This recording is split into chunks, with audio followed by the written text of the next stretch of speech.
Yeah, and I'm gonna quote Jared. He wrote uh, lessons that he was learning when he was building the healthcare huddle, and he says that for this reason, transparency or allowing every team member to clearly see how processes are running has been so important. On top of that, continuous improvement necessitates giving and receiving critical feedback in real time and using this feedback to improve. So those two sentences kind of summarize the gist of our conversation about iteration, improvement, continuous learning, right? So if I was an employee who messed up, right, it sent an email with a typo, for example. I don't know if you have an employee or a person do that, or whether you do it yourself after reading everything. But if that had been done, there was a typo or there was like a fact that wasn't right or cross checked, how would you go about giving feedback to that employee who did that to fix it? Yep, great question. So I'm a big believer in praising in public and I guess not ridiculing, but like giving constructive feedback in private. We've had typos in our emails. We had a big one in June. I think it was my fault, I think. Pretty sure it was my fault. So I couldn't talk to myself about it, but it had a larger failure to it. So we wrote in early June, we wrote that there were it was an obvious typo that there was 200 there's like 270 billion cases of COVID. Like obvious error that it was billion. It was just completely wrong number.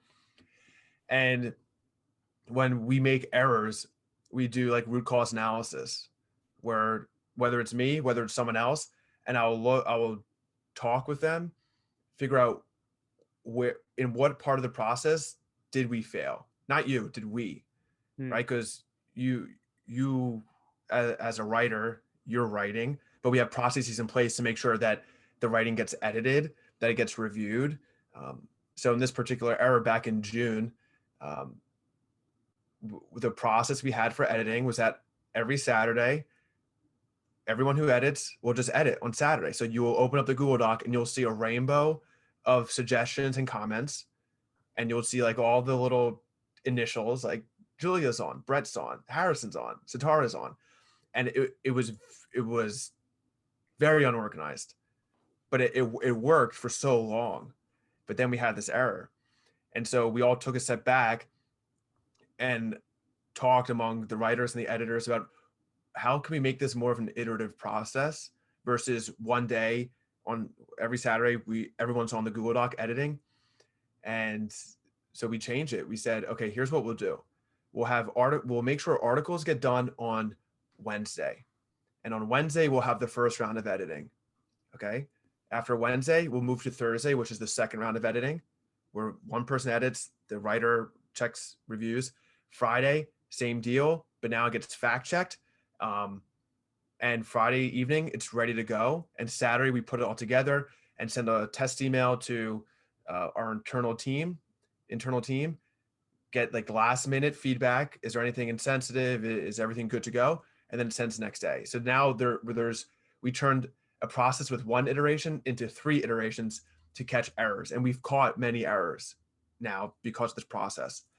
Um, but for other people, it's very important to talk with them one on one, figure out what went wrong and where it went wrong, and have them, not you, have them try to come up with a solution to fix it.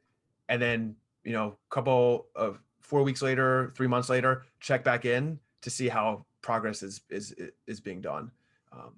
So that's how we go about like the whole iteration, like root cause analysis, make a change, measure the change, and then it's implemented.